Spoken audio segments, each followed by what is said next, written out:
Prices కావచ్చు అన్ని కూడాను నిండిపోయింది. అసలు ఎక్కడ స్టార్ట్ అయింది ప్రస్థానం? నాకు 2 ఏళ్ల వయసు నుండి కూడా నేను ఈ నాట్యని అభ్యసించడం. విశ్వనాథ్ అకాడమీ అసలు ఎప్పుడు స్టార్ట్ అయింది? 10th క్లాస్ నుండి నాకు అకాడమీ, విశ్వనాథ్ అకాడమీ అనేది నేను పెట్టేసుకున్నాను. మరి ఒకప్పటితో పోలిస్తే ఇప్పుడు ఎక్కువ మంది వీటి మీద అంత ఇంట్రెస్ట్ చూపిస్తున్నారంటారా? జ్ఞానం ఉండి వాటి పట్ల అవగాహన ఉండి ఉన్న వాళ్ళు ఖచ్చితంగా పూజిస్తారండి. డాక్టర్ ఎంత ముఖ్యం, సోల్జర్ ఎంత ముఖ్యం, రైతు ఎంత ముఖ్యం, అంతే కళాకారుడు కూడా ముఖ్యం. ఎందుకు బాహుబలి, గొప్ప బాహుబలి, ఎందుకు మనం దాన్ని ఎందుకు చూసాం? అది కూడా ఒక కైండ్ ఆఫ్ ఎడ్యుకేషనే కాబట్టి ఎటువంటి రిజిస్ట్రేషన్స్ కావాల్సి ఉంటుంది. తాలూకా ఆఫీస్లోకి వెళ్ళి మనం ప్రొసీజర్ చేసుకోవడం, నార్మల్ ప్రొసీజర్.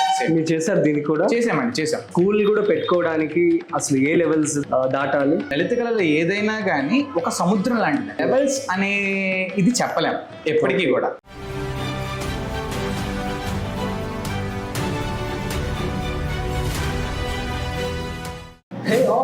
నేను మీ రాజీవ్ పసుపులేటి. సో గైస్, ఏంటి సడన్ గా వైరల్ ఇదని చెప్పి అనుకుంటున్నారా? ఏం లేదండి, ఇవాళ నేను ఒక స్పెషల్ ఇంటర్వ్యూ చేయబోతున్నాను. అది భరతనాట్యంకి సంబంధించి అనమాట. అయితే ఒక చాలా చిన్న యంగ్ కుర్రాడు అనమాట.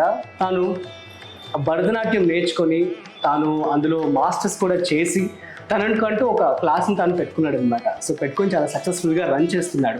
సో మనం చూస్తాం కళలన్నీ కూడా చాలా అంతరించిపోతున్నాయని చెప్పి వింటూ ఉంటాం. సో కాకపోతే అలాంటి కళని కాపాడుతూ సో తనకంటూ ఒక ప్రత్యేక గుర్తింపు తెచ్చుకొని సో ముందుకు సాగుతున్నటువంటి వ్యక్తి ఈరోజు మనతో ఉన్నారు. అతని పేరు విశ్వనాథ్ ముగుడా అనమాట.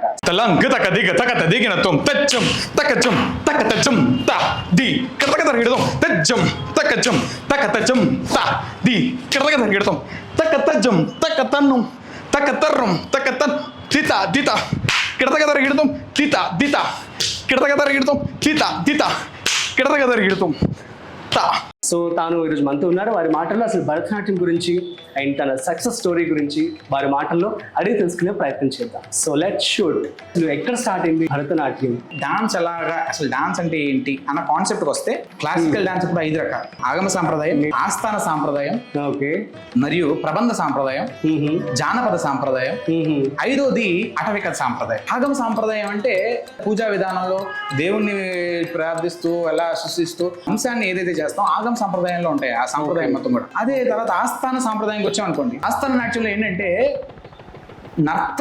నర్తకుడు రాజుకి ఒక గొప్ప విషయాల్ని తెలియజేయడం గాను, ఎంటర్టైన్ చేయడం గాను, వాళ్ళని ప్రోత్సహించడంలోను, అక్కడ ఉన్నటువంటి ఎక్కడ మన ఆస్థానంలో జరిగేటువంటి సమస్యలే కానీ, ఆ ఊర్లో సమస్యలే కానీ ఎన్ని కూడా చెప్పడం, ఇలాంటివన్నీ. అంటే ఒక నాట్యం అనేటువంటి ఏంటంటే అక్కడ నుండి అన్ని రకాలుగా ఉపయోగపడేటట్టు తీసుకురావడం అనేది ఒక అంశం. అదే మీరు తర్వాత ప్రబంధ నాట్యంలోకి వచ్చామనుకోండి, ప్రబంధం అనగానే 4 రోడ్ల కూడల మధ్యలో చేసేటువంటి అంశం. అది కూడా ఏంటి అంటే రాజుగారు సడన్ గా వస్తారు. రాజుగారు సడన్ గా వచ్చినప్పుడు ఇలా చేయకూడదు, ఇది చెయ్యండి, ఇది చేస్తే బాగుండు, ఇలా చేస్తే బాగుండు అనేటువంటి అంశం ప్రబంధ నాట్యంలో ఉంటుంది. ప్రబంధ నాట్యంలో ఎలా అంటే ఇప్పుడు రాజు తెలియదు సమస్యలు ఎలా ఉన్నాయి, సమస్య ఏం జరిగింది అనే విషయం తెలియదు రాజుకి కదా. ఆ రాజుకి సమస్య తెలియాలి అంటే ఎవరో ఒకరు చెప్పాలి. తెలియజేయడం ఎలా తెలియజేయగలచ్చు? ఒక పాట రూపంలో, ఒక నాట్య రూపంలో, ఒక లిటరేచర్ రూపంలో, అనేక రకాలైనటువంటి మార్గాలు. అలాంటి అనేక రకాలైనటువంటి మార్గంలో ఒక నాట్యం అనేది ఒక మార్గం. అదే తర్వాత జానపద నాట్యం. ఈ జానపదాలు అంటే ఏంటంటే పోయేవాళ్ళు, వాళ్ళ సాంప్రదాయం, వాళ్ళ నైతిక విలువలు, వాళ్ళ ఆలోచనలు, వాళ్ళ కట్టుబాట్లు, ఇవన్నీ కూడా ఒక రకమైనటువంటి నాట్యం కింద భావిస్తాం. అదే అటవిక నాట్యం అనగా ఏంటంటే నెమళ్ళు ఆడడం, కోళ్ళు ఆడడం, లేదు అంటే జంతువులు ఆడే ఆటను కూడా మనం చూసి ఆనందించేటువంటి ఆట మన అటవిక నాట్యం. దక్షిణ భారతదేశంలో మనకి ఫస్ట్ గా ఉండేది భరతనాట్యం. ఈ భరతనాట్యం కర్ణాటకలో మనకి యక్షగానం వచ్చింది. ఆంధ్ర రాష్ట్రం కూడా 2 విభజన జరిగింది. తెలంగాణ గాను, ఇటు మనకి ఆంధ్ర గాను. అక్కడ మనకి పేరిణి అనేటువంటి నాట్యాన్ని గవర్నమెంట్ శాంక్షన్ చేసింది. ఇక్కడ మనకు కూచిపూడి. రేపటి రోజున తెలంగాణ కూడా 2 విభజన జరిగితే అక్కడ ఆంధ్ర నాట్యం, పేరిణి నాట్యం వస్తుంది. ఎందుకు అనగా నటరాజ రామకృష్ణ గారు రామప్ప శిల్పాల మీద చేశారు. ఆయన చాలా గొప్ప విద్వాంసులు ఈ విషయంలో, చాలా సబ్జెక్ట్. ఆంధ్ర నాట్యాన్ని పేరు నాట్యానికి అందులో 3 విభజన జరిగితే మనకి ఇక్కడ ఇటు వచ్చినప్పుడు కూచిపూడి, వీరనాట్యం, విలాసిని నాట్యం ఇలా వస్తాయి. ఇట్లా అంటే divide అవుతూ ఎక్కడైనా సరే నా ఉద్దేశం ఏంటంటే ఎక్కడున్నా సరే నాలెడ్జ్ అనేది అలాగే ఉంటుంది తప్ప పేర్లు మారతాయేమో తప్ప భావం అనేది మారదు. ఓకే, సో మొత్తానికి నాకైతే ఒకటి అర్థమైంది, డాన్స్ అంతా ఒక్కటే. నెంబర్ 2, ఏదైనా పూర్వకాలంలో రాజులకి వాళ్ళ యొక్క బాధలు చెప్పుకోవడానికి డాన్స్ రూపంలో ఎక్స్ప్లెయిన్ చేస్తూ ఉంటారు. అన్ని రకాలు అంతే, రాజుకి చెప్పడమే కాదు ప్రజల్లోకి చైతన్యవంతం చేయాలి. ఇప్పుడు ఒకానొక టైంలో మనకి స్వాతంత్రం వచ్చే టైంలో మనం వినాయక పందిళ్ళు పెట్టేవాళ్ళం. అసలు వినాయక పందిళ్ళు ఎక్కడొచ్చినాయి? అవును కదా, దుర్గమ్మ మాత పందిళ్ళు ఎక్కడొచ్చినాయి? అక్కడే కదా. గొప్ప గొప్ప వీరులందరూ కూడా కూర్చొని సమావేశం పెట్టి ఒక లిటరేచర్ గా కానీ, ఒక నాటకంగా కానీ, ఒక నాట్యం కానీ, ఒక పదంగా కానీ, అంటే అనేక రకాల ఒక కళని ఎటువంటిగా యూజ్ చేసుకోగలం అలా యూజ్ చేసుకుంటూ జనాల్ని చైతన్యవంతుల్ని చేసేటువంటి అంశమే ఇటువంటి లలిత కళలు. బాబా ఏమన్నా ఎక్స్ప్లెనేషన్ ఇచ్చారబ్బా. సో నెక్స్ట్ వచ్చేసి మనం చూస్తున్నట్లయితే సో లాట్ ఆఫ్ ప్రైజెస్ కావచ్చు అన్నీ కూడాను నిండిపోయింది. ఏంటి ఎంతకాలంగా మీరు నాట్యం చేస్తున్నారు? అసలు ఎక్కడ స్టార్ట్ అయింది మీ ప్రస్థానం? మా ప్రస్థానం, నాట్య ప్రస్థానం నాది నాకు 2 ఏళ్ల వయసు నుండి కూడా ఉందండి. మా అమ్మగారు గ్రేట్. మా నాన్నగారు, మా తాతగారు వీళ్ళంతా కూడా పారంపర్యంగా ఏదో మా అమ్మగారు నేర్చుకున్నారు, దాన్ని బట్టి నేను ఏదో నేర్చుకున్నాను. కానీ నాకు 2 ఏళ్ల వయసు నుండి కూడా నేను ఈ నాట్యని అభ్యసించడం, దాన్ని ఫాలో అప్ చేసుకోవడం. అంటే ఫ్యామిలీలో ఉన్నారు ఎవరైనా? ఉన్నారండి, మా అమ్మగారు ఉన్నారు, మా తాతగారు అందరూ కూడా మాక్సిమం అంతా కూడా కళాకారులే. ఆ రకంగా మాకు ఇది భగవంతుడి దయ వల్ల కొంచెం అవకాశం కలిగింది. సూపర్. అంటే దీంట్లో ఎన్ని స్టేజెస్ ఉంటాయి అసలు? అంటే ఒక స్కూల్ కూడా పెట్టుకోవడానికి అసలు ఏ లెవెల్స్ దాటాలి? డాన్స్ అన్నది, సంగీతం అన్నది కానీ, లలిత కళలు ఏదైనా కానీ ఒక సముద్రం లాంటిది. లెవెల్స్ అనే ఇది చెప్పలేము ఎప్పటికీ కూడా, ఎక్కడికక్కడ చేంజ్ ఉంటుంది. ఆ చేంజ్ ని మనం అర్థం చేసుకోవడం, ప్రజలకు అందించడం అనేది ఏంటంటే ఒక పయనం. ఆ పయనంలో ఇన్ని స్టేజెస్ అనేది చెప్పలేమండి. మీ తెలుగు కూడా చాలా ఏదో ఒక సంస్కృతం గ్రాంధికం లాగా ఉంది. ఏంటి దాని కారణం? డాన్స్ నేర్చుకునే ప్రతి విద్యార్థికి భాష మీద మనకి పట్టున్నప్పుడు మనం ఎక్కడైనా ఎలా అయినా నిలబడగలం. ఈ ప్రస్థానం 2 ఏళ్ల క్రితమే స్టార్ట్ అయిందంటారు. అసలు మీరు ఏం చదువుకున్నారు? అసలు ఏంటి? 2 ఏళ్ళకి నేను జాయిన్ అయ్యాను డాన్స్లో. మా అమ్మగారు, మా నాన్నగారు నేర్పించారు. నా 10th క్లాస్కి నేను సర్టిఫికేట్, డిప్లొమా చేశాను హైదరాబాద్ తెలుగు యూనివర్సిటీలో. ఘంటసాల కాలేజ్లో నేను చదువుకున్నాను. భాగవతుల వెంకటరామ శర్మ గారు మా గురువు గారు, నా మొట్టమొదటి గురువు గారు. ఆయన లేకపోతే ఈరోజు నేను లేను. తర్వాత మృదంగం నేర్చుకున్నాను, సంగీతం నేర్చుకున్నాను, కొంచెం వయలిన్. 10th క్లాస్ అవ్వగానే మా అమ్మగారు నేను క్లాసెస్ అనేవి స్టార్ట్ చేస్తాను. నా 10th క్లాస్ నుండి నాకు అకాడమీ, విశ్వనాథ్ అకాడమీ అనేది నేను పెట్టేసుకున్నాను. మా అమ్మగారు యాక్చువల్గా, మా అమ్మగారు లేదు పెడదాం ఇద్దరము చేద్దాము అని చెప్పి మేము మా అమ్మగారి ప్రోత్సాహం, మా నాన్నగారి ప్రోత్సాహం, మా గురువుల ప్రోత్సాహం వల్ల ఏదో క్లాసెస్ స్టార్ట్ చేశాను. అంటే 10th క్లాస్ నుంచి రన్ చేస్తున్నారు క్లాసెస్ అనేది? అవునండి. సూపర్. అయితే 2014 ఆ టైంలో జనరల్ గా నేను స్టార్ట్ చేశాను. మా అమ్మగారు అంతకుముందు స్టార్ట్ చేశాను. నేను చదువుకుంటూ చేసుకోవడం జరుగుతుంది. నాకేంటంటే ఎప్పుడు కూడా చైతన్యవంతుల్ని చెయ్యాలి, ప్రజల్ని, నేను ఒక నాయకుల్లా ఉండాలి అనేటువంటి కోరిక. ఈ ఉపాధ్యాయుడు, ఒక టీచరు, ఒక ఆచార్య వృత్తి ఎలాంటిదంటే ఒక 10 మందికి దారి చూపిస్తుంది. ఎందుకు నేను 10 మంది కోసం పుట్టాలి అనేటువంటి ఆలోచనతో నేను ఫస్ట్ నుండి కూడా ఒక ఇన్స్పిరేషనల్ గా ఉండాలనేటువంటి కోరిక. తర్వాత 10th అయింది. ఇంటర్లో అజయ్ కుమార్ గారి దగ్గరికి వెళ్ళాను, కూచిపూడి నేర్చుకున్నాను. ఎందుకంటే భరతనాట్యం అప్పటికి డిప్లొమా అయిపోయింది. మా మాస్టర్ గారు బాగా నేర్పించారు నాకు. అలాగే అజయ్ కుమార్ గారు, మా అన్నయ్య, మా గురువు గారు చాలా బాగా నేర్పించారు. ఆ స్టేజ్ మీద ఎలా ఉండాలి, స్టేజ్ మీద ఎలా స్టేజ్ ని utilisation of the stage management, చాలా డిఫరెంట్ గా నేర్పించారు. సో నేను ఆయనకి చాలా కృతజ్ఞుడిని. తర్వాత ఇంటర్ అయింది, ఫస్ట్ ఇయర్, 2 సంవత్సరాల తర్వాత స్వామినారాయణ గురుకుల్ అనే ఇంటర్నేషనల్ స్కూల్లో ఇంటర్ సెకండ్ ఇయర్ కి జాబ్ రావడం అనేది జరిగింది. పార్ట్ టైం జాబ్ చేసుకుంటూ బీటెక్ లో జాయిన్ అయిపోయాను. బీటెక్ నవ ఇంజనీరింగ్ కాలేజ్ లో జాయిన్ అయిపోయాను. మన గురుకుల్లో పాఠాలు చెప్పుకునేవాడిని. హాఫ్ డేస్ పార్ట్ టైమ్స్ వెళ్ళిపోయి మనం చైతన్యవంతులను చేయాలి, ప్రజల్ని ఒక నాటకం చేయాలి, వాళ్ళకి ఒక ఇన్స్పిరేషన్ కలగాలి, ప్రాబ్లమ్ ని సాల్వ్ చేయాలి కదా. మనం అనుకున్నది, మన కాన్సెప్ట్ అది కదా మన జీవితంలో. సో ప్రాబ్లమ్ సాల్వ్ చేయాలంటే పబ్లిక్ అడ్మినిస్ట్రేషన్ చదవాలి, బిఏ చదవాలి. సో బిఏ మళ్ళీ బీటెక్ నుండి సెకండ్ డిస్టెన్స్ లో బిఏ కట్టేసాను. ప్యారలల్ గా చేస్తాను. ప్యారలల్ 2 degrees ఉన్నాయి, డబుల్ డిగ్రీ. గ్రేట్. 2020కి కంప్లీట్ చేసుకున్నా. బిఏ అయిపోయింది, బీటెక్ అయిపోయింది. డబుల్ డిగ్రీ రీసెంట్ గా 2020 అయిపోయింది. 2020కి ఇంకా ఇది కాదు, జాబ్ చేశాను 4-5 ఏళ్ళు జాబ్ చేశాను మన గురుకుల్లో. ఎందుకంటే ఎంఏ చేయాలి అడిగాను, ఇక్కడ ఎవరికి లేదు తెలియదు అన్నారు, ఐడియా లేవు అన్నారు. పెద్ద చదువులు మా వల్ల కాదు. రాత్రి ట్రైనింగ్ వేసి చెన్నై వెళ్ళిపోయాను. రూమ్ లేదు, ప్లేస్ తెలీదు, స్ట్రగుల్ అయ్యాం. ఒక రోజు 2 రోజులు స్ట్రగుల్ అయ్యాం. స్ట్రగుల్ అయినా సరే కాలేజ్లో జాయిన్ అయిపోయాను. జయలలిత తమిళనాడు ఆల్రెడీ దానికి చూసుకుని వెళ్ళి అక్కడ జాయిన్ చూసుకొని అక్కడ అందరూ సెట్ చేసుకొని మా గురువు గారితో మాట్లాడి వాళ్ళతో మాట్లాడి అక్కడ ఎలా ఉంటుంది అడ్మిషన్ ఇచ్చేసి జాయిన్ అయిపోయాను. 10th వరకు నేను నేర్చుకుంది ఏంటంటే డాన్స్ ఎలా చేయాలి, డాన్స్ ఎలా ఉండాలి అనేటువంటి అంశం. ఎంఏ ఏంటంటే మాస్టర్ ఆఫ్ ఆర్ట్స్. వీటిలో ఎలా ఉండాలి, ఎలా నేర్పించాలి, మెథడాలజీ ఆఫ్ టీచింగ్ అనేటువంటి అంశంలో నేను వెళ్ళి జాయిన్ అయ్యి ఆ మేడం గారు, మా శ్రీలత వినోద్ మేడం గారు, తమిళ కదా వాళ్ళంతా. మరి తమిళ అండి. మరి తమిళ్ వచ్చా మీకు? వచ్చండి. ఎంఏ చక్కగా ఫినిష్ చేసుకున్నాను.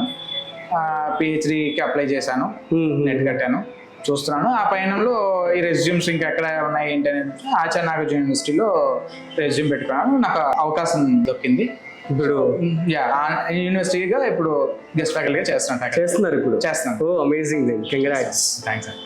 అంతా భగవంతుడి దయ, మా గురువు గారి దయ, అందరి. అండ్ పార్ట్ టైమ్ గా మీరు సపరేట్ గా ఒక రన్ కూడా చేస్తున్నారు. మెయిన్ మోటో ఏంటంటే ఆర్ట్స్ అనేవి జనాల్లో ఉండాలి, జనాల్లో పెరగాలి, చరవాణికి దూరంగా ఉండి మనుషులకు దగ్గరగా ఉండాలి అనేటువంటి అంశం అండి నాకు. నేను ఫోన్లకి ఇప్పుడు ఏంటంటే రీల్ తిప్పుతున్నారు 30 సెకండ్ కూడా ఆగలేకపోతున్నారు. మేము ఒక నాటకం చేయాలంటే 3 గంటలు 4 గంటలు పట్టిద్ది. ఒక మనిషి ఒక రసం ప్రొడ్యూస్ అవ్వాలి, ఒక రసం ఉండాలి, ఒక వీర రసం, ఒక శృంగార రసం, ఒక హాస్య రసం రావాలి అంటే 10 నిమిషాలు 15 నిమిషాలు ఆగాలి కదా. ఆగే ఓపికలు ఎక్కడ ఉన్నాయి జనాలకి? అస్సలు లేవు. అంటే I mean I don't want to miss this one, but ఏంటంటే అది కరెక్ట్ కాదు. ఎప్పుడు కూడా ఏంటంటే ఒక కళ అనేది ఒక వెయిట్ చేయాలి, చూడాలి, రసానుభూతి జరగాలి మనిషిలో. ఆ రసానుభూతి జరిగితే ఒక కళకి గౌరవం, కళాకారుడికి గౌరవం. సో మరి నెక్స్ట్ ఈ యొక్క విశ్వనాథ్ అకాడమీ అసలు ఎప్పుడు స్టార్ట్ అయింది? అసలు దీనికి సంబంధించి will come to business model, like ఇది కూడా ఒక కైండ్ ఆఫ్ ఎడ్యుకేషనే కాబట్టి. సో దీనివల్ల దీనికి సంబంధించి పెట్టుకోవడానికి ఎటువంటి రిజిస్ట్రేషన్స్ కావాల్సి ఉంటుంది? ఆల్రెడీ మీ యొక్క సర్టిఫికెట్స్ కూడా అవి చూపించాల్సి ఉంటుందా? అసలు ఎక్కడ చేసుకోవాలి? యాక్చువల్గా ఇది కొందరు బిజినెస్ గా చేస్తారు, కొందరు social organisation and cultural organisation గా చేస్తారు. నా పరంగా నేను సోషల్ అండ్ కల్చరల్ ఆర్గనైజేషన్ అండి ఇది. అంటే మెయిన్ మోటోగా స్కూల్ బిజినెస్ లాగా చేయట్లేదు ప్రస్తుతం. మెయిన్ ఏంటంటే సోషల్ ఆర్గనైజేషన్ ఇది. 10 మందికి హెల్ప్ అవ్వాలి అనేటువంటి ఉద్దేశం. మనీ కన్నా కల్చర్ మెయిన్ ఇంపార్టెంట్ అనేటువంటి అంశం. But even though money is mandatory మీరు అన్నట్టు, కాకపోతే మేము ఏదైతే పిల్లలు ఎంతో కొంత వాళ్ళకి తగినంత ఇస్తే దాన్ని బట్టి మేము ఈ వసతులన్నీ కూడా ఏదైతే కరెంట్ బిల్లు, ఈ రెంట్స్ అనే కానీ ఏదైనా. Okay fine. సో దీనికి సంబంధించి ఎటువంటి రిజిస్ట్రేషన్స్ ఏమైనా కావాల్సి ఉంటుందా? ఎక్కడైనా రిజిస్ట్రేషన్స్ ఉంటాయండి, దేనికైనా రిజిస్ట్రేషన్స్. జిఎస్టీ కట్టుకోవడం లేదు, ప్రైవేట్ అయితే ప్రైవేట్, పబ్లిక్ అయితే పబ్లిక్ గా పెట్టుకుంటాము. లేదు సోషల్ ఆర్గనైజేషన్ అయితే ఇంత అని ఉంటుంది. మన గవర్నమెంట్ కి తాలూకా ఆఫీస్లోకి వెళ్ళి మనం ప్రొసీజర్ చేసుకోవడం, నార్మల్ ప్రొసీజర్. మీరు చేశారు దీనికి కూడా? చేసాం. ఏం తీసుకున్నారు? లైసెన్స్ కావచ్చు, లైసెన్స్ అన్ని మామూలుగా మన డేటా ఏదైతే ఉంది, ప్లేసెస్ ఎవరో చెప్తున్నారు, ఎవరో చెప్తారు, అదేంటి మన ప్రెసిడెంట్, వైస్ ప్రెసిడెంట్ ఎవరున్నారు, అన్ని దేనికి మన దేనికి ఇది ఉపయోగపడుతుంది, సొసైటీకి ఉపయోగపడిద్దా, దేనికి ఉపయోగపడుతుంది, ఏ రకంగా మనం అన్ని రకాలుగా. Okay fine, super. సో మరి ఏంటి అసలు ఎలా ఉంటుంది దీని మీద వచ్చేటువంటి ప్రాఫిట్స్ అనుకోవచ్చు, లేదంటే so it's like education at the end కాబట్టి. సో ఏంటి అసలు ఎలా ఉంటుంది? ఇప్పుడైతే ఎవరైనా 10 మంది ఆదరించినప్పుడు మాత్రమే కళని అది వృద్ధిలోకి చెందగలదు. కళని ఎప్పుడైతే ఆదరించకపోరో అప్పుడు ఎంతైనా సరే మనం ఎంత చేసినా వృద్ధి చెందదు కళ అనేది. అది ఎటువంటి కళ అయినా, అది నాట్యం అవ్వచ్చు, సంగీతం అవ్వచ్చు, ఏదైనా రాజపోషకాలను బట్టే ఉంటుంది. మరి ఒకప్పటితో పోలిస్తే ఇప్పుడు ఎక్కువ మంది భరతనాట్యం మీద కావచ్చు, కూచిపూడి వీటి మీద అంత ఇంట్రెస్ట్ చూపిస్తున్నారంటారా? జ్ఞానం ఉండి వాటి పట్ల అవగాహన ఉండి ఉన్న వాళ్ళు ఖచ్చితంగా పూజిస్తారు యాక్చువల్గా. దాని గురించి అసలు అవగాహన తెలియని వాళ్ళు దాని గురించి తెలియదు అసలు. వాళ్ళకి మనం చెప్పినా సరే అంత తొందరగా అర్థం చేసుకునేటువంటి సమయం వాళ్ళకి లేదు. లలిత కళలు అనేవి ఉంటే గనక ఖచ్చితంగా రేపటి రోజున భవిష్యత్తు అనేది మారిపోతుంది. నేను ప్రతి స్టేజ్ మీద నేను ఒక విషయం చెప్తానండి. ఏంటి అంటే ఒక డాక్టర్ ఎంత ముఖ్యమో, ఒక సోల్జర్ ఎంత ముఖ్యమో, ఒక రైతు ఎంత ముఖ్యం, ముగ్గురు ఇంపార్టెంట్. దేశానికి వెన్నముక్క ఇల్లు, అవును కదా. డాక్టరు, రైతు, సోల్జర్, ఇలా ముగ్గురు ఎంత ముఖ్యం అంతే కళాకారుడు కూడా ముఖ్యం. ఎందుకు కళాకారుడు ముఖ్యం అంటే ఈ కళాకారుడు ఉంటేనే రేపు పొద్దున భవిష్యత్తు అనేది ఉంటుంది. తెర మీద చూస్తాం హీరోని, ఏమున్నాడు హీరో ఇన్స్పిరేషనల్గా, నేను అలా ఉండాలి అని కోరుకుంటాం. అంటే ఇక్కడ ఒక కళాకారుడు ఎంత ముఖ్యం. చిన్న పాపను చూస్తాం, పాపను చూస్తే అలా ఉండాలి అనుకుంటాం, అలా కాకుండా ఇంకోలా ఉంటే ఇంకోలా ఉండాలి. దేశం ఎక్కడ తిరుగుతుంది? ఎందుకు? బాహుబలి, గొప్ప బాహుబలి. ఎందుకు మనం దాన్ని ఎందుకు చూసాం? బిఎఫ్ఎక్స్ల కోసమా, గ్రాఫిక్స్ కోసం చూసింది. కథ, అందులో ఉన్నటువంటి కథ ఎటువంటి కథ? రాజ్యం కోసం ఒక సంపద, ఆ సంపదలు ఏంటి? సో మన పొన్నియిన్ సెల్వన్ అది గొప్ప కథ, చోళుల టైంలో కథ. ఎలా, ఎందుకు, అసలు ఆ టైంలో ఏంటి, ఇదంతా కూడా ఒక హిస్టరీ, మైథాలజీ, గొప్ప గొప్ప సబ్జెక్ట్స్. ఇవన్నీ అందరికి దొరకవండి, రావు. క్లాసెస్ విషయానికి వచ్చేసి అసలు మీరు ఎలా చెప్తూ ఉంటారు, అసలు పిల్లల్ని ఎలా ట్రైన్ చేస్తూ ఉంటారు ఏంటి? ఏదైనా అండి క్రమశిక్షణ అండి, ముఖ్యమైనది క్రమశిక్షణ. మా తల్లిదండ్రులు పొద్దున్న 4ంటికి లేపేసేవారు, మా గురువు గారు అయితే 3ంటికి లేపేసేవారు. నిజం. ఎందుకంటే పొద్దున్న పూజ చేయాలి, 3ంటికి లేచిపోయి తెల్లవారుజామున రెడీ అయిపోయి 3:30 కల్లా గుడి దగ్గర ఉండాలి. 4ంటికి ఓపెన్ చేసి మొత్తం 4:50 కల్లా గుడి కంప్లీట్ పూజ అయిపోవాలి, అభిషేకాలతో సహా. అభిషేకాలు 4:30 అయిపోయిన తర్వాత 5:30 భక్తులు వచ్చేస్తారు. మళ్ళీ 6ంటికి మళ్ళీ బండి ఎక్కాలి, మళ్ళీ వెళ్ళి క్లాస్కి వెళ్ళాలి. చెన్నైలో క్లాస్కి వెళ్ళిపోవాలి. పొద్దున 8 అయింది, 2 గంటల జర్నీ మాకు. తిరువల్లూరు నుండి మన చెన్నై సెంట్రల్, మళ్ళీ అక్కడ నుండి అడియార్కి వెళ్ళిన తర్వాత మళ్ళీ అక్కడ నుండి 7-8 కల్లా ఉంటాం. 2 ఇడ్లీలు తిని 3 ఇడ్లీలు తిని మళ్ళీ 9ంటికి క్లాస్ మొదలైంది. క్లాస్ మొదలయ్యగానే ఎంతసేపు 4ంటి వరకు మళ్ళీ మా క్లాసు 4-5 అయింది. 5ంటికి మళ్ళీ బోటు తిరువల్లూరుకి వెళ్ళిన తర్వాత మళ్ళీ సాయంత్రం పూజ చేసుకొని రాత్రి 9:30-10ంటికి పడుకోవాలి. మళ్ళీ పొద్దున్నే 3ంటికి. అంటే ఇక్కడ కష్టం కాదు, ఇదంతా నా సంతోషం, నా హ్యాపీనెస్. ఏంటంటే ఇంత డిసిప్లిన్, లెగడం, పొద్దున్నే లెగడం.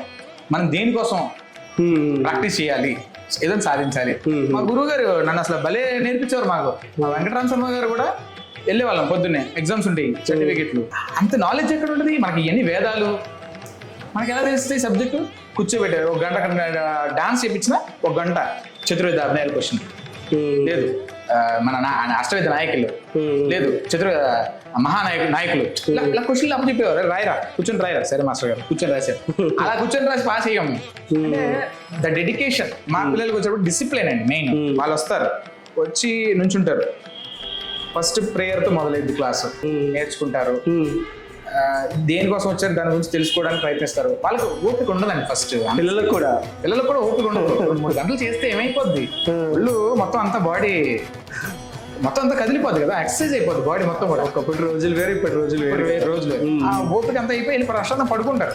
మళ్ళీ పొద్దున్నే లేస్తారు, వాళ్ళు చదువుకుంటారు, మళ్ళీ సాయంత్రం క్లాస్ ఉంటుంది, ఓపిక అయిపోద్ది. ఆ డెడికేషన్, ఆ డిసిప్లిన్ ఉండడం వల్ల పిల్లలు కూడా ఈ రోజు వాళ్ళకి తెలియకపోవచ్చు ఏంటి మా సార్ ఏంటి అని.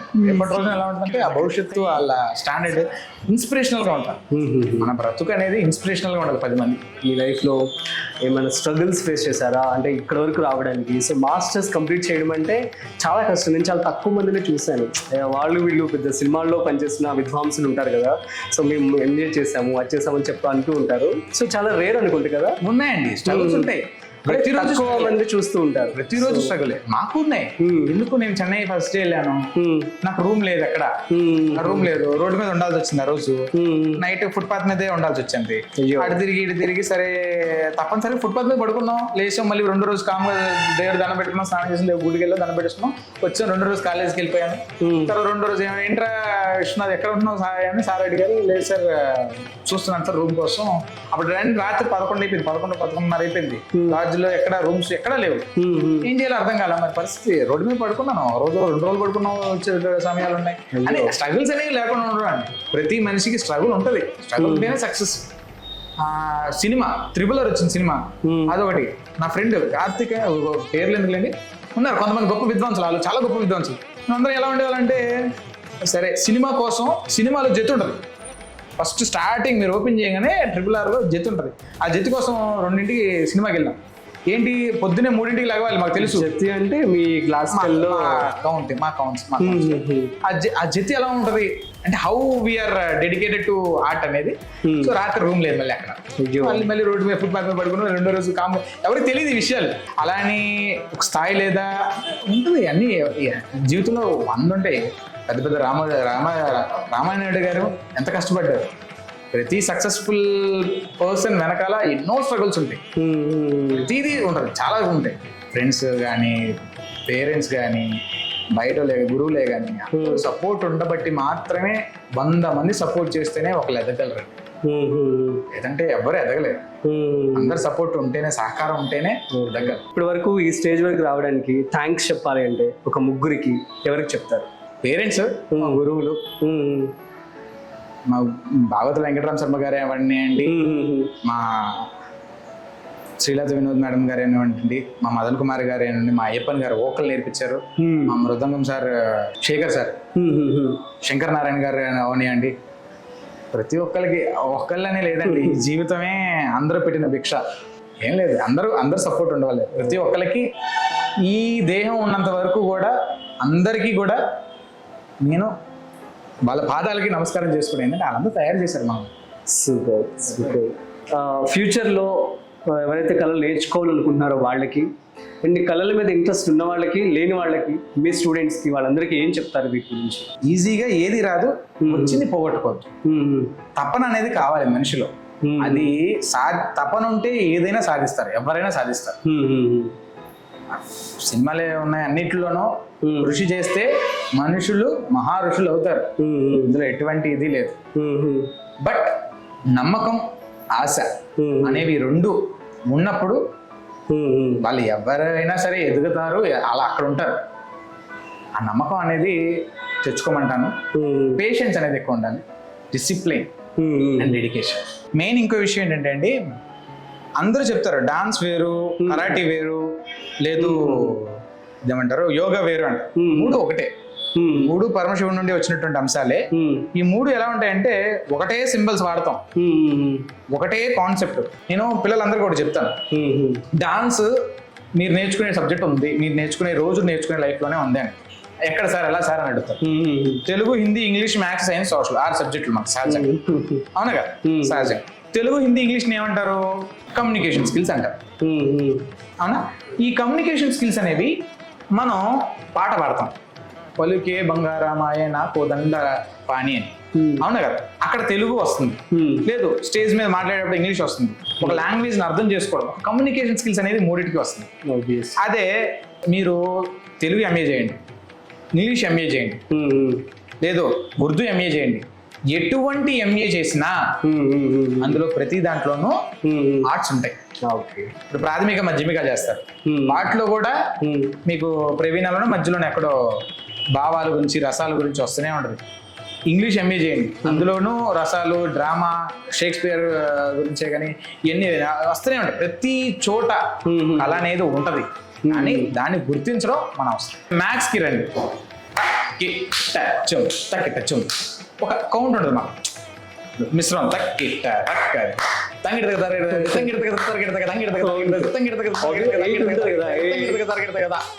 ఒక కౌంట్, మాకు కౌంట్స్ ఉంటాయి. వాటిలో కౌంట్ ఒకటి.